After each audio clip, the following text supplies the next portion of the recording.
दर्शकवृन्द नमस्कार, म नवराज चालिसे। आजको सो अफ द डेमा स्वागत छ। यतिखेर आगामी आर्थिक वर्षको बजेट आउने तयारी हुँदैछ, तर मुलुक राजनीतिक अस्थिरतामा पर्दै गर्दा सरकारले यतिखेर अध्यादेश मार्फत बजेट ल्याउने तयारी गरेको छ। राष्ट्रपतिबाट संसद विघटन गरेर चुनावी सरकार भइसकेको अवस्थामा ल्याउँदै गरेको बजेटका आफ्ना सीमा र अधिकारहरू हुन्छन् भन्ने विषयमा अर्थविदहरूले बोलिरहेको अवस्था छ र काम चलाउ सरकार अथवा चुनावी सरकारले ल्याउने बजेटको सीमा, कार्यक्षेत्र, अधिकार कस्तो हुन सक्छ भन्ने विषयमा विभिन्न खालका टीका टिप्पणीहरू चलिरहेको छ। तर यति बेला केही अर्थविदहरूले भने सरकारले चुनावी बजेट ल्याउँदैछ, जुन बजेटमा चुनावलाई प्रभाव पार्ने कार्यक्रम, नीति, योजनाहरू आउँदैछन्।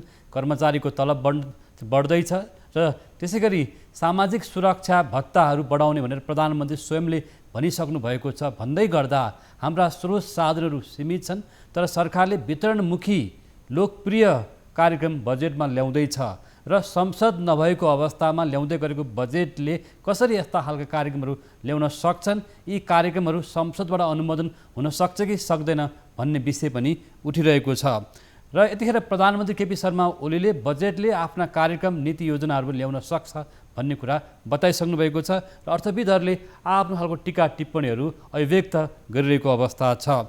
भनेदेखि अर्कोतिर प्रतिपक्षी दल लगायतका विभिन्न दलहरूले अध्यादेशबाट आउने बजेट पूर्ण आकारको ठुलो र महत्त्वाकांक्षी ल्याउन पाइँदैन भन्ने कुरा उहाँले बताइरहनु भएको छ र 2051 सालमा पनि संसद विघटन भएको अवस्थामा मध्यावधि निर्वाचन घोषणा हुँदा कामचलाउ सरकारका तर्फबाट तत्कालीन अर्थमन्त्री महेश आचार्यले कामचलाउ बजेट ल्याउनु भएको थियो र आज हामी यिनै बजेट र बजेटसँग जोडिएका आशा र निराशाहरू पनि र यतिखेर कोभिडको महामारीमा आम नागरिकहरू परिरहेको अवस्था छ। नागरिकमा निराशा बढेर गएको छ, जनस्वास्थ्यको समस्या अत्यन्त गम्भीर बनेको छ, नागरिकहरू सामान्य उपचार नपाएर अस्पतालमा मृत्युवरण गर्नु परेको छ, घर घरमै बस्नु परेको छ। यो अवस्थामा सरकारले जनस्वास्थ्यमा त्यसरी अस्पतालका पूर्वाधारहरूमा कस्तो खालको कार्यक्रम ल्याउँदैछ भन्ने पनि यतिखेर सबैको चासो हुनसक्छ। यिनै सन्दर्भमा आज हामी कुराकानी गर्न गइरहेका छौँ। हामीसँग दुईजना अर्थशास्त्रीहरू हुनुहुन्छ।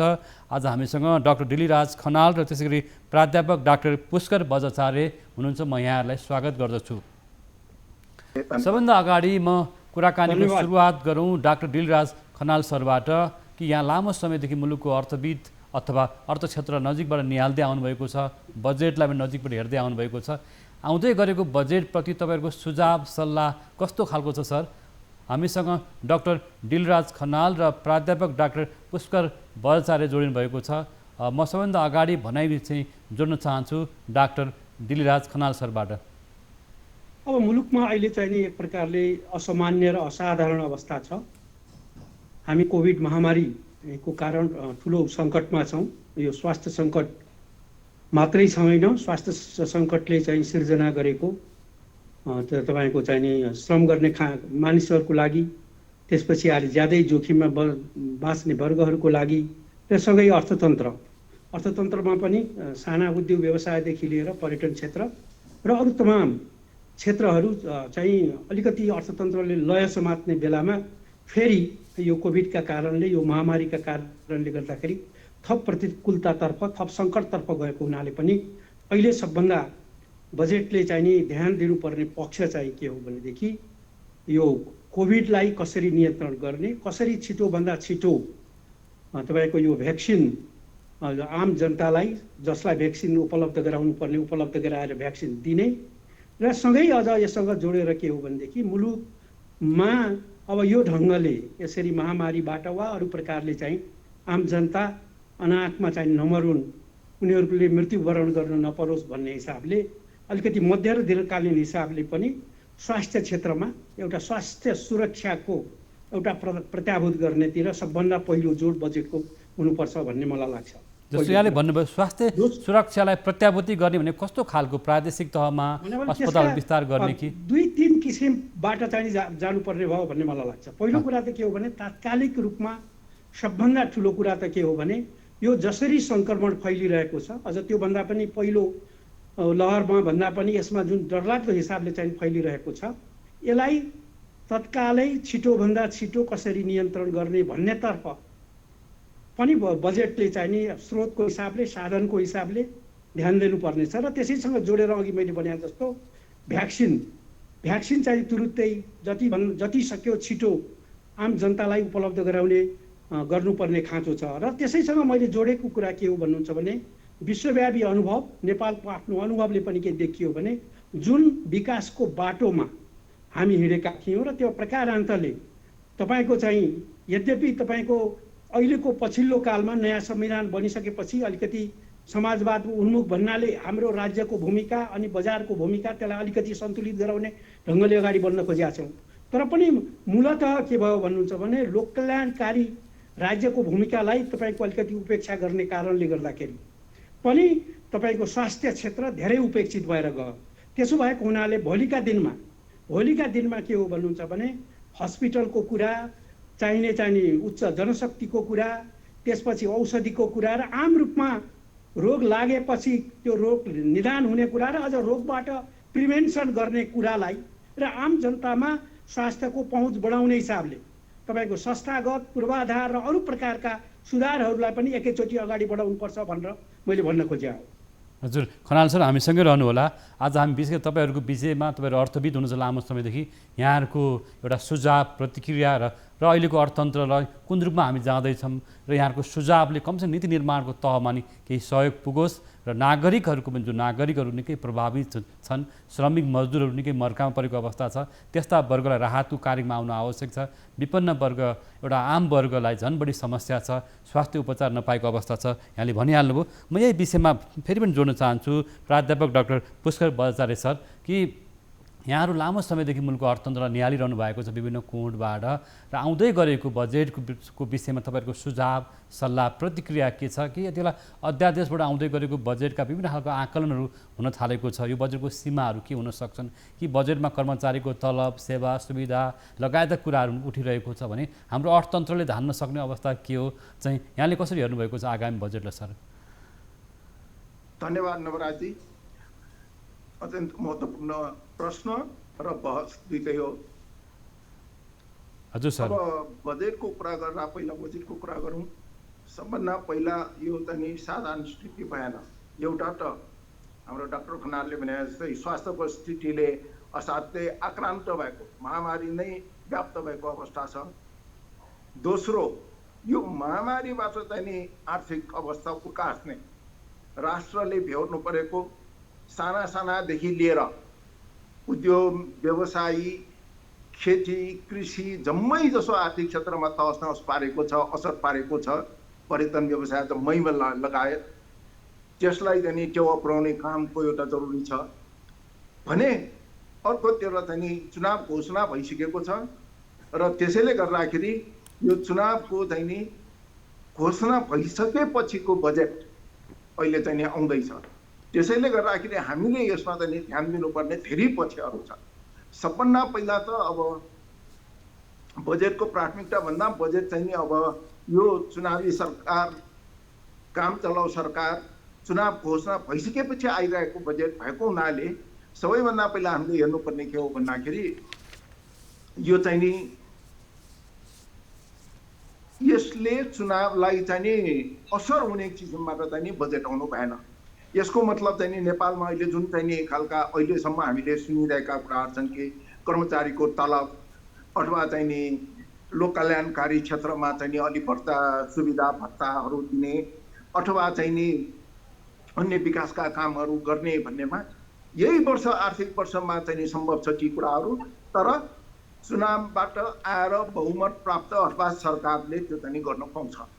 अब यसमा विवाद एउटा के छ भन्दाखेरि यो सरकारले पूर्ण बजेट ल्याउनु हुन्छ कि हुँदैन, नयाँ कार्यक्रम ल्याउनु हुन्छ कि हुँदैन, चुनावलाई प्रसार असर हुने खालको ल्याउनु हुन्छ कि हुँदैन भन्नेमा ठुलो हुन त चाहिँ संविधानले एउटा स्पष्ट खाली के गरेको छ भन्दाखेरि एउटा त जेठ 15 गते बजेट ल्याउनु पर्छ भनेर, हुन त त्यो नर्मल सिचुएसनलाई भने अब संसद भएको व्यवस्थालाई भने अब अहिले संसदै छैन, त्यसकारणले छलफल हुने सम्भावना भएन र अध्यादेशबाट ल्याउनु पर्ने छ। यसबाट पनि विचार हुन सक्छ तर त्यसमा कुरा नगरौँ।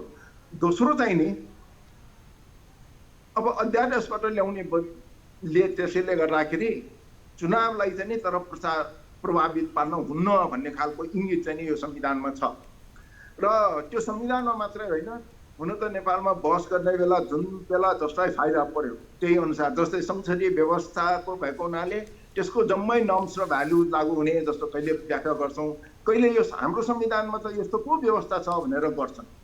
त्यस कारणले यो विवाद चाहिँ सधैँभरि रहिरहेको छ, अहिले पनि रहिरहेको छ र यसको व्याख्या सम्मानित सर्वोच्च अदालतले, संविधानविदहरूले, कानुनविदहरूले गर्दै गर्दा तर पनि बेसिक संसदीय व्यवस्थामा चाहिँ नि चुनावलाई नै प्रभाव पर्ने खालको बजेट चाहिँ हुनु भएन। त्यसैले गर्दाखेरि निश्चित रूपमा अहिले बजेट ल्याउने बेलामा चाहिँ हामीले केही महत्त्वपूर्ण कुराहरू ध्यान दिनै पर्ने हुन्छ। अब यो बजेटले, यो अध्यादेशबाट ल्याउने बजेटले ध्यान दिनुपर्ने कुराहरू म 3टा भन्न चाहन्छु।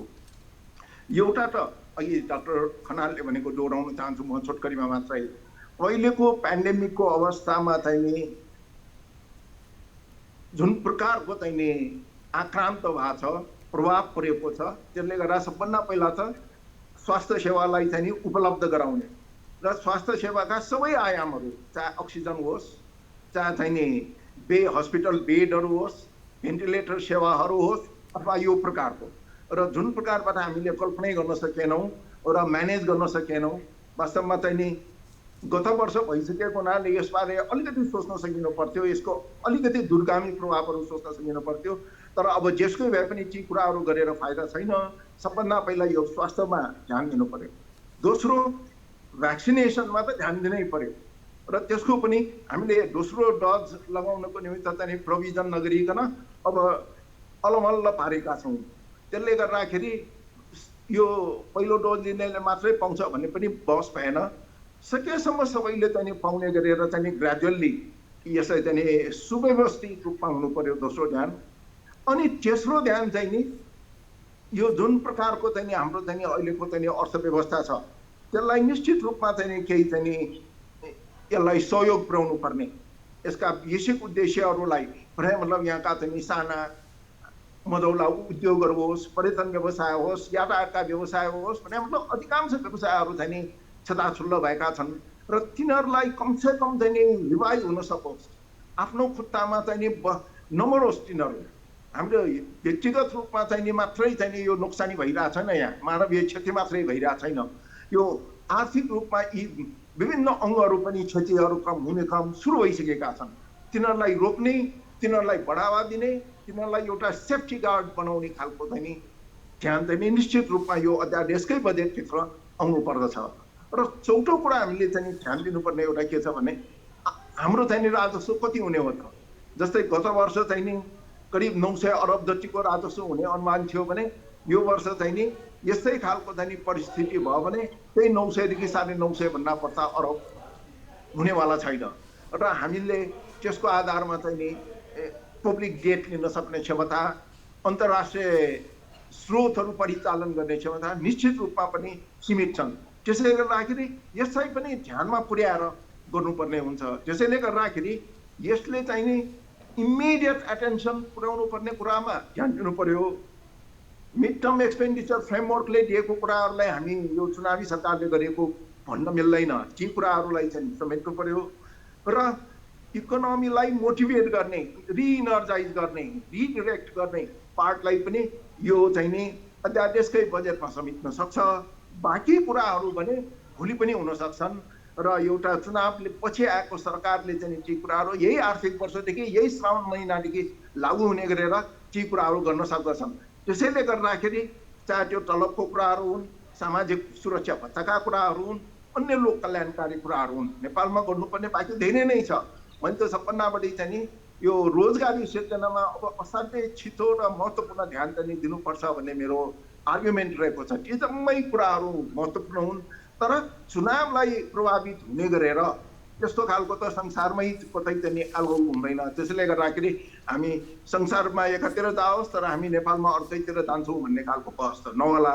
त्यसैले गर्दाखेरि यो हिसाबले चाहिँ नि हामीले पूर्णकालीन जम्मै बजेट भन्दा पनि देशको अहिलेको आवश्यकतालाई चाहिँ नि सूक्ष्म रूपमा एड्रेस हुने, जनताले चाहिँ नि महसुस गर्न सक्ने गरेर, अनुभूति गर्न सक्ने गरेर एड्रेस गर्ने खालको तर नयाँ कार्यक्रम नभएको र नयाँ यी जति पनि घोषणाहरू हुन थालेका छन्, अपेक्षाहरू हुन थालेका छन्, तिनीहरूलाई चाहिँ नसमेटिएको र तिनीहरूलाई चाहिँ यही वर्ष आर्थिक वर्षको चाहिँ बजेटमा समेट्ने गरेर ल्याउनुपर्छ भन्ने मेरो चाहिँ सुझाव बनाएर हजुर, यहाँहरूले दुवैजना अर्थशास्त्रीहरूले अर्थविदहरूले निकै महत्त्वपूर्ण आफ्नो विचार राखिसक्नु भएको छ।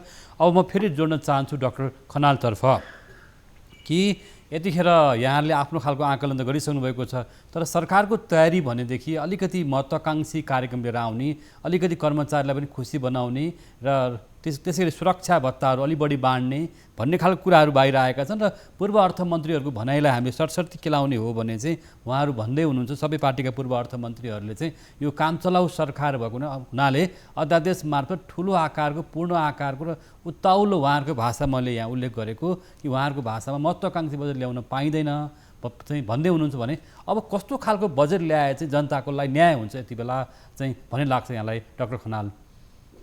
मलाई लाग्छ विविध ढङ्गले तपाईँले उल्लेख गर्नुभयो, विविध ढङ्गले टिका टिप्पणीहरू भइरहेका छन्, तर पनि अघि मैले सुरुमा भने जस्तो यो असामान्य, असाधारण र एउटा सङ्कटको अवस्था हो। त्यसो भएको हुनाले पनि आवश्यकताको एउटा सिद्धान्तलाई पनि हामीले यससँग जोडेर हेऱ्यौँ भने एउटा चाहिँ तपाईँको ठ्याक्कै चुनावलाई तपाईँको जोडेर एउटा प्रचार गर्ने व्यापक पपुलिस्ट त्यो ढङ्गले मलाई लाग्छ कि सरकारले त्यस्तो खालको बजेट ल्याउने छैन।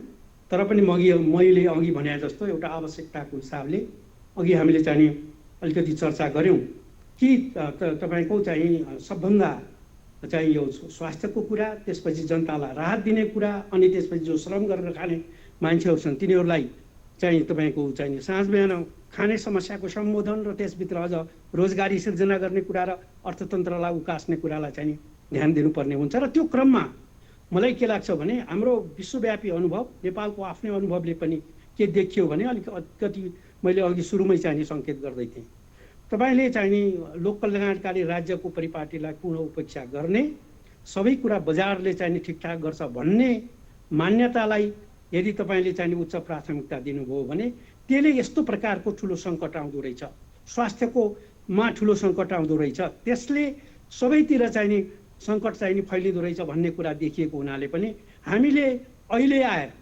जो हिजो चाहिँ एक प्रकारले तपाईँ अलिकति कन्जर्भेटिभ भन्नेहरूले जसले चाहिँ राज्यको भूमिकालाई एकदम न्यून गर्नुपर्छ, सामाजिक सुरक्षा, सेफ्टी नेटका कुराहरूलाई चाहिँ एकदमै चाहिँ मिनिमाइज गर्नुपर्छ भनेर भन्थे, तिनीहरूले पनि के हो भने मानवीय सुरक्षा, आम जनताको बाँच्ने चाहिने सुरक्षा, उनीहरूको चाहिँ जनजीविकाको सुरक्षाको लागि पनि तपाईँले जस्तो यहाँले भन्नुभएको चाहिँ सरकारी अस्पतालहरूको पूर्वाधार, डाक्टर खनाल म अलिकति जोड्न चाहेँ, जस्तो यहाँको कुरा अझ म स्पष्ट गर्न चाहिरहेको कि चूँकि सरकारी अस्पतालको पूर्वाधारको अथवा जनशक्तिको व्यवस्थापन, प्रादेशिक अस्पताल, स्थानीय तहमा भएका अस्पतालहरूमा अक्सिजन प्लान्ट बनाउनु पर्ने हुनसक्छ, पूर्वाधारको विकास गर्नुपर्ने हुन्छ, एउटा पाटो यो। अर्को पाटो चाहिँ सरकारले छुट्याएको बजेट पनि खर्च हुन सकिरहेको छैन कि विकास आयोजनाहरूमा यत्रो धेरै खर्चहरू छुट्याइन्छ, हाम्रो पुँजीगत खर्चै हुन सक्दैन, हाम्रो क्षमता नै कमजोर हो कि हाम्रो कर्मचारीले काम नगरेका हुन् कि मन्त्रालयहरूको अवस्था हेर्नु भने अझ यहाँले त सार्वजनिक खर्चलाई अध्ययन पनि गर्नुभएको एउटा अनुभवी चाहिँ अर्थविद हुनुहुन्छ। किन हाम्रो सरकारको क्षमता, हाम्रो स्थानीय तहको, प्रादेशिक तहको हाम्रो सरकारी क्षमता पनि कमजोर देखियो कि हामी यहाँहरूले जसरी भनौँ न विकास बजेट बढिरहेको छ तर विकास बजेट खर्च भइरहेको छैन, पुँजीगत खर्च भएको छैन कि हाम्रा सार्वजनिक संस्थाहरूको खर्च गर्ने क्षमता पनि कमजोर हो? मैले तपाईँलाई त्यसैलाई जोड्दै थिएँ। त्यसो भएको हुनाले पनि सामाजिक सुरक्षालाई चाहिँ नि उच्च प्राथमिकतामा राख्नुपर्ने भयो भन्ने कुरा यो अनुभवले, यो महामारीको अनुभवले, स्वास्थ्य सङ्कटले चाहिँ देखाएको छ।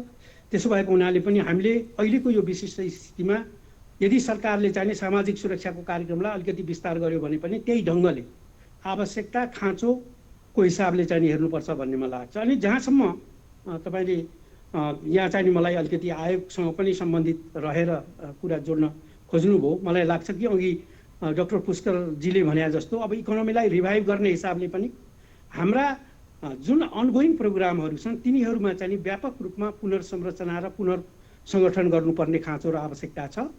त्यो पनि के कारणले कसरी भन्दाखेरि अहिलेका कतिपय काम नलाग्ने प्रकारका अनगोइङ प्रोग्रामहरूलाई चाहिँ खारेज गर्ने, रुग्ण प्रकारका परियोजनाहरूलाई चाहिँ खारेज गर्ने र जसले सबभन्दा छिटो नतिजा दिन्छन् त्यस्ता किसिमका कार्यक्रमहरूलाई उच्च प्राथमिकता दिने र तिनलाई परिणाममुखी बनाउने।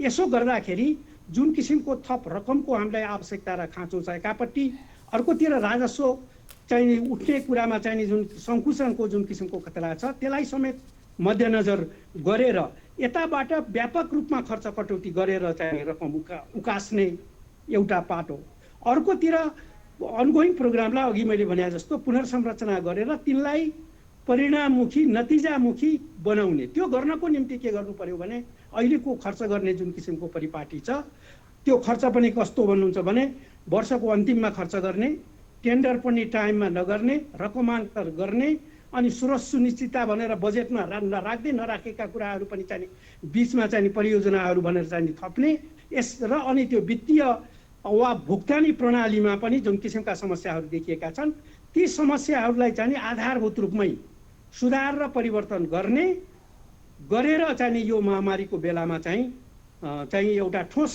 सुधारको एउटा बजेटलाई परिणाममुखी बनाउने सिङ्गो त्यो ढाँचामा त्यो फ्रेममा बजेटलाई बजेटको ढाँचालाई चाहिँ ढालेर ल्याउनु पर्छ र जुन किसिमको चाहिँ नि तपाईँको खर्च नहुने, एक त खर्च नहुने, खास गरिकन अझ पुँजीगत खर्चलाई हामीले हेऱ्यौँ भने पनि एक त यसै पनि तपाईँले थोरै रकम छुट्याउने, त्यो रकम पनि आर्थिक वर्षको चाहिँ तपाईँको अन्तिममा चाहिँ नि खर्च गर्ने, मनपरी ढङ्गले गर्ने, जथाभावी ढङ्गले गर्ने, त्यसको गुणस्तर पनि नहुने, त्यसको परिणाम पनि ठिक ढङ्गले चुस्त दुरुस्त नहुने जुन किसिमको अवस्था छ त्यसलाई चाहिँ व्यापक रूपमा सुधार गरेर लिएर जानेतिर यो सङ्कटको बेलामा त्यो पनि एउटा चाहिँ ठुलो एउटा साहसिक कदमको रूपमा बजेटमा समावेश गरेर ल्याउनुपर्छ भन्ने मलाई लाग्छ। हजुर, यहाँहरू हामीसँगै रहनुहोला।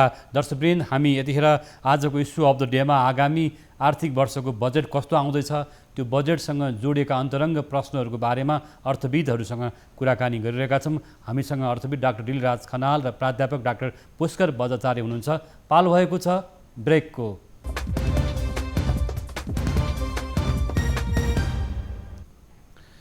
ब्रेकपछि यहाँलाई फेरि पनि स्वागत छ। दर्शकवृन्द, आज हामीले आगामी आर्थिक वर्षको बजेट आउँदैछ र संवैधानिक व्यवस्था अनुसार जेठ 15 गते सरकारले बजेट पेश गर्नुपर्ने हुन्छ र यो बजेटसँग धेरै नागरिकका अपेक्षाहरू पनि हुन सक्छन्, निराशाहरू पनि हुन सक्छन्, किनभने जनस्वास्थ्यको समस्या गम्भीर बन्दैछ। र यस विषयमा हामीसँग अर्थविद डाक्टर दिलराज खनाल र अर्का अर्थविद प्राध्यापक डाक्टर पुष्कर बजाचार्य हुनुहुन्छ र म यो पटक बजाचार्य सरसँग जोडिन चाहन्छु र यहाँहरूसँग अलि हामी चाहिँ छोटकरीमा कुराकानी गर्छौँ, हामीसँग धेरै समय छैन। डाक्टर बजाचार्य, कि यहाँले भन्दै हुनुहुन्थ्यो कि हाम्रो स्रोत साधनको समस्या छ कि यतिखेर कोभिडको महामारीले गर्दा साना मझौला उद्योग व्यवसायहरू बन्द भएका छन्, श्रमिक मजदुरहरूको रोजगारी गुमेको छ भन्दै गर्दा अब नागरिकले कर राजस्व ब्याज बुझाउन सक्ने अवस्था पनि छैन, उद्योग धन्दा चलेको छैन, व्यापार व्यवसाय छैन, कर बुझाउन गाह्रो भइरहेको छ भन्ने कुरा आइ नै रहेको छ। भनेपछि सरकारले राजस्व उठाउन सक्ने क्षमता कति हो? चाहिँ चालु आर्थिक वर्षमा 900 अर्बको चाहिँ एउटा लक्ष्य लिएको छ भने आगामी आर्थिक वर्षमा हाम्रो राजस्वको लक्ष्य, यसको खर्च बाँडफाँड कस्तो हुनसक्छ सर? अब आगामी आर्थिक वर्षमा राजस्वकै कुरा गर्नु पर्दाखेरि यो कोभिड चाहिँ नि श्रावणदेखि सुधार नै भयो, तेस्रो लहर आएन भने पनि 950 अरब 980 अरब भन्दा बढी जान आउने सम्भावना छैन। त्यसैले गर्दाखेरि पूर्णकालिक रूपमा चाहिँ नि बजेट बनाउने बेला पनि त्यसलाई ध्यान दिनुपर्ने भयो।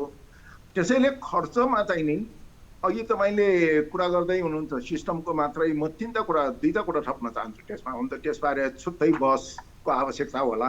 एउटा क्वालिटी अफ स्पेन्डिङ, दोस्रो बजेटमा चाहिँ नि मिसयुज हुने थुप्रै, एकातिर पैसा छैन हामीसँग, स्रोत र साधन छैन, अर्कोतिर चाहिँ नि गलत प्रयोग रूपमा अथवा चाहिँ नि जुन प्रकारको चाहिँ नि एफिसियन्टली दक्ष रूपमा चाहिँ हुनुपर्ने हो तिनीहरू नभएको। त्यसले गर्दाखेरि बजेट व्यवस्थामा टोटल रिस्ट्रक्चरिङ त आवश्यक छ नै। तर पुँजीगत खर्च वास्तवमा धेरै छैन नेपालको बजेटमा। जस्तै 1400 अरबको बजेटमा 400 अरब जति मात्रै हुन्छ, हुँदाहुँदै पनि हामीले खर्च गर्न सकेका छैनौँ। हाम्रो सिस्टमकै यसमा तीनवटा लिमिटेसन छ।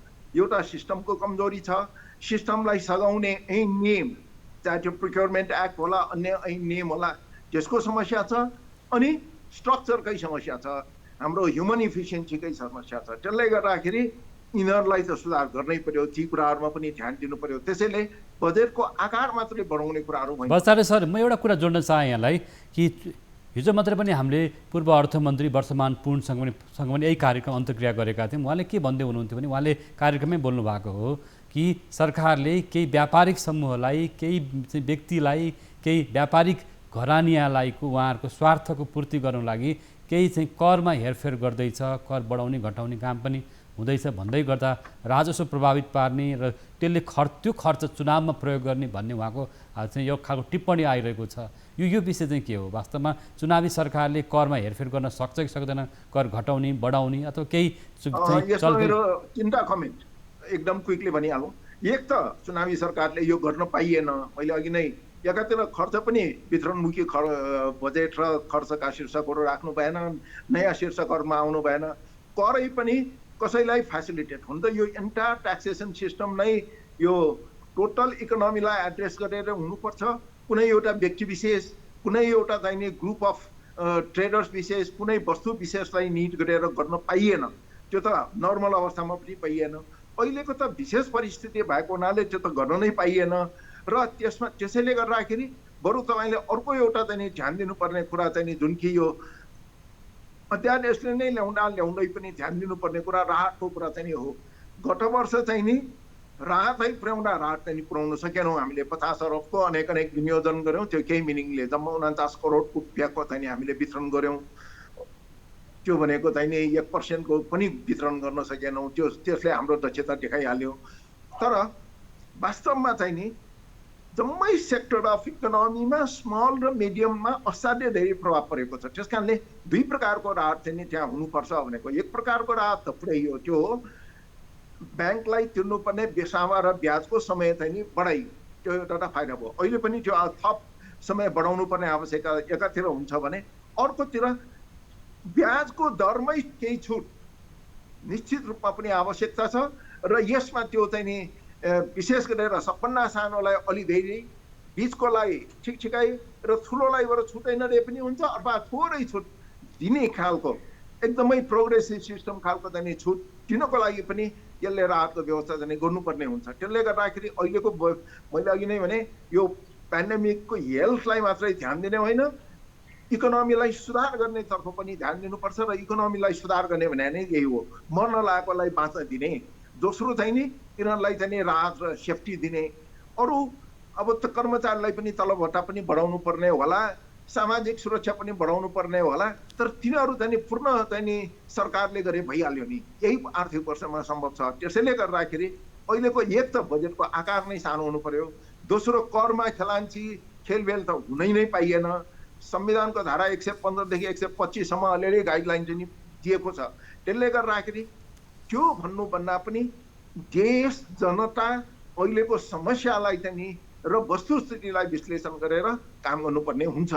होइन भने चाहिँ नि सरकारको यो एकाउन्टेबिलिटी रेस्पोन्सिबिलिटीमा प्रश्नहरू निश्चित रूपमा उठ्छन् र बजेट प्रयोग गर्ने, बजेटको चाहिँ नि क्षमता, बजेट चाहिँ नि परिचालन गर्नेदेखि लिएर खर्च गर्नेसम्ममा त यी प्रश्नहरू उठि नै रहेका छन्।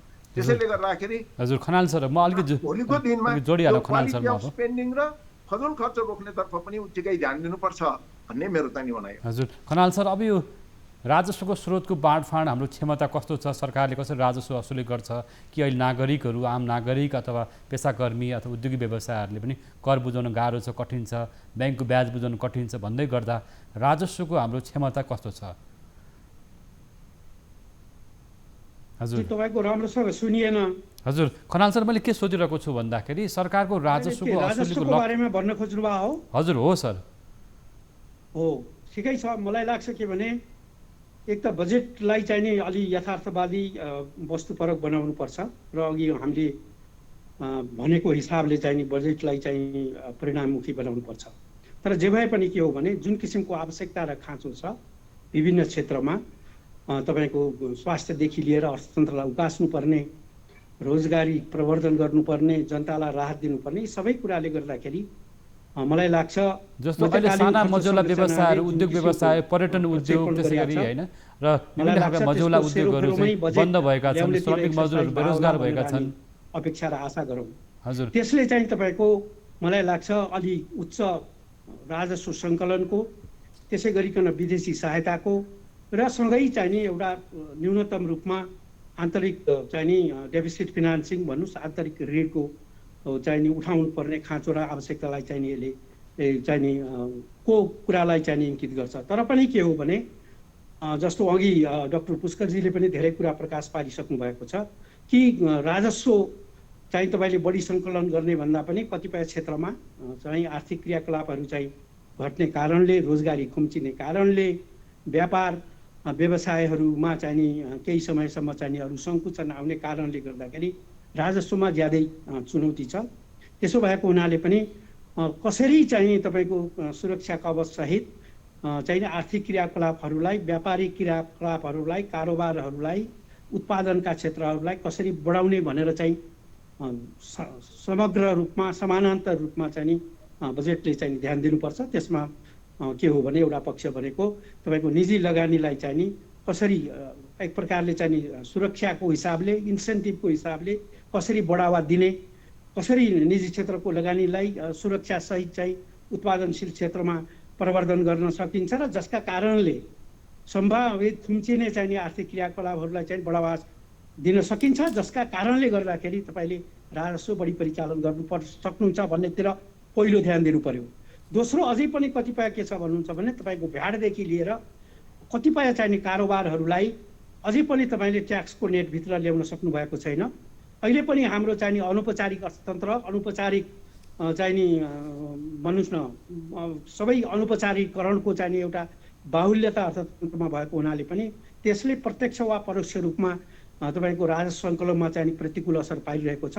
अझ कतिपय चाहिने तपाईँको समानान्तर कारोबारहरूका कारणले गर्दाखेरि पनि राजस्व चल्ने प्रवृत्ति अहिले पनि कायम छ। त्यसो भएको हुनाले यो बेलामा मलाई लाग्छ कि तपाईँले चाहिँ करको अहिलेको जुन किसिमको चाहिँ परिपाटी छ त्यसमा ठोस रूपमा सुधार गर्ने, प्रशासनिक अरू प्रकारका सुधार गर्ने, कर चुहावट रोक्ने, करका क्षेत्रहरूलाई विस्तार गरेर राजस्व चाहिँ प्रशस्त मात्रामा उठाउनुपर्छ। र दोस्रो यो बेलामा के हो भनेदेखि विश्वव्यापी रूपमा धेरै देशहरूले अथवा बहुपक्षीय मल्टिल्याटरल एजेन्सी चाहिने डोनर्सहरूले पनि, हाम्रा दात्री निकायहरूले पनि विकास यहाँले एकदम महत्त्वपूर्ण गम्भीर विषय उठाउनुभयो खनाल सरले कि अहिले चाहिँ एक किसिम अनौपचारिक अर्थतन्त्र हावी भइरहेको छ र बिचौलियाहरू हावी छन्, राजस्व चुहावट छलीका घटनाहरू धेरै छन् र राजस्व प्रशासन चुस्त हुन सकिरहेको छैन भन्दै गर्दा हामी कार्यक्रमको अन्तिममा समय आइसकेका छौँ। तर यहाँले नै उठाउनु भएको एउटा महत्त्वपूर्ण विषय छ कि एउटा विदेशी सहायताहरू पनि बढ्न सकिरहेको छैन भन्ने कुरा चाहिँ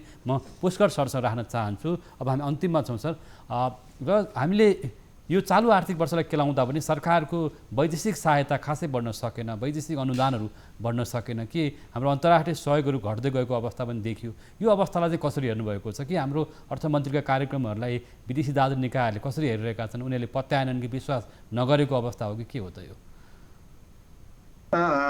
दुई तिनवटै कुराहरू छ, छोटकरीमा भनिहालौँ। एक त नेपालमा पहिलो यो पिपल्स मुभमेन्ट पछिको सरकार, त्यसपछि 2062-63 को पछि चाहिँ नि असाध्य आशावान भएका थिए यो दात्री निकायहरू पनि, र अब नेपालमा केही हुन्छ भनेर निकै धेरै चाहिँ नि यो चाहिँ नि यो डोनेसन हामीलाई दिनुपर्ने चाहिँ नि सहायताहरू, वैदेशिक सहायताहरूमा अभिवृद्धि भएको थियो। तर बिस्तारै गएर अहिले आएर चाहिँ नि खर्च गर्न नसक्ने, तिनीहरूको सम्पत्तिलाई छुट्याएर के गर्ने, खर्चै गर्न सक्दैन भन्ने खालको ठुलो कम्प्लेन भएको हुनाले दुई तिनवटा चाहिँ प्रब्लम छ अहिले। जुन प्रकारको हामीले चाहिँ नि एफिसियन्सी देखाउनु पर्ने, सिस्टमको चाहिँ नि बलियोपना देखाउनु पर्ने त्यो देखाउन सकेनौँ। दोस्रो चाहिँ नि खर्चका कसरी प्रयोग हुन्छन् र अहिलेदेखि मैले मिसयुजदेखि लिएर लेस एफिसियन्ट युजदेखि लिएर लेस प्रोडक्टिभ युजका कुराहरू गरेका छौँ। त्यसले गर्दाखेरि पनि तिनीहरूमा विश्वास अलिक कम हुँदै गएको र हाम्रो चाहिँ नि इन्टरनेसनल डिप्लोमेसीमा पनि कमजोरी आएको हो कि भन्ने विगत केही समयमा चिजम्मै कारणले गर्दाखेरि अहिले हेर्नुहोस् हामी सङ्कटमा, अर्थक्वेक, त्यसपछि ब्लकेट र अहिले आएर चाहिँ नि स्वास्थ्य समस्या, महामारी, यस्तो हुँदाहुँदै पनि अपेक्षित रूपमा अगाडि बढाउन सकेनौँ। तर अब यहाँनिर म एउटा सिस्टमको विकनेस भनेको खर्च गर्नेमा मात्रै होइन, राजस्व परिचालन गर्ने, राजस्वको दायरा चाहिँ नि खोज्ने, भित्र नआएकोलाई भित्र ल्याउनु, त्यो पनि सिस्टमकै हो। त्यसको मतलब के भने प्रजातन्त्र, लोकतन्त्र यो जम्मै गर्दै पनि यो हामीले चाहिँ नि नेपाल सरकारका निकायहरू र विभिन्न तबका तहका चाहिँ नि सम्पूर्णलाई चाहिँ नि एकदमै चाहिँ नि चुस्त दुरुस्त बनाउन सकेनौँ। जसले गर्दाखेरि यो बिचौलाहरू बढी खेल्ने खालका, मिसयुज बढी हुने खालका, उठ्नुपर्ने हस् सर, रकमहरू हस्, नउठ्ने त- अथवा हस्। यसले गर्दाखेरि नै बचारे सर, यसमा हस्। हामीले नियन्त्रण गर्न सक्यौँ भने एफटिआई समेत हस् एफटिआई र हस् सर, यहाँहरू दुवैजना international- चाहिँ आजका अर्थविदहरूले निकै महत्त्वपूर्ण विचार राख्नुभयो। तपाईँहरू आफै पनि चिरपरिचित अर्थशास्त्री अर्थविद हुनुहुन्छ मुलुकको। यस अर्थमा तपाईँहरू दुवैजनालाई हाम्रो तर्फबाट धेरै धेरै धन्यवाद र समयको अभावले अझ धेरै कुराकानी गर्न सकेनौँ र यहाँहरूलाई धन्यवाद समयको लागि। धन्यवाद। धन्यवाद, नमस्ते। हस्, दुवैजना धन्यवाद सर। एकदम खुसी लाग्यो तपाईँहरूको विचार हामी आगामी कार्यक्रममा, समाचारमा, बुलेटिनमा र आगामी कार्यक्रमहरूमा तपाईँहरूलाई समावेश गर्नेछौँ र अर्थशास्त्रीहरूका विचार विमर्शहरू हामी आगामी बजेट सँगसँगै हाम्रा विविध कार्यक्रमहरूमा समावेश गरिनेछ। तपाईँहरूको सुझाव अनुभवका लागि पनि धन्यवाद। हो, आगामी आर्थिक वर्षको बजेट सरकारको क्षमता, अवस्था, राजनीतिक अवस्था, कानुनी अवस्थालाई पनि बुझेर सरकारले आफ्नो हैसियत अनुसारको बजेट ल्याउनुपर्छ र नागरिकहरूले दुःख पाइरहेको अवस्था छ भन्ने कुरा आइसकेको अवस्थामा बुझेर बजेट ल्याउँ भन्ने कुरा आएको छ। आजका अर्थविदहरू हुनुहुन्थ्यो डाक्टर दिलराज खनाल र प्राध्यापक डाक्टर पुष्कर बजाचार्य। यहाँहरूको समय र विचारको लागि धन्यवाद। कार्यक्रम इस्यु अफ द डेको समय आजलाई पुरा भएको छ। हामी सबै बिदा माग्छौँ। नमस्कार।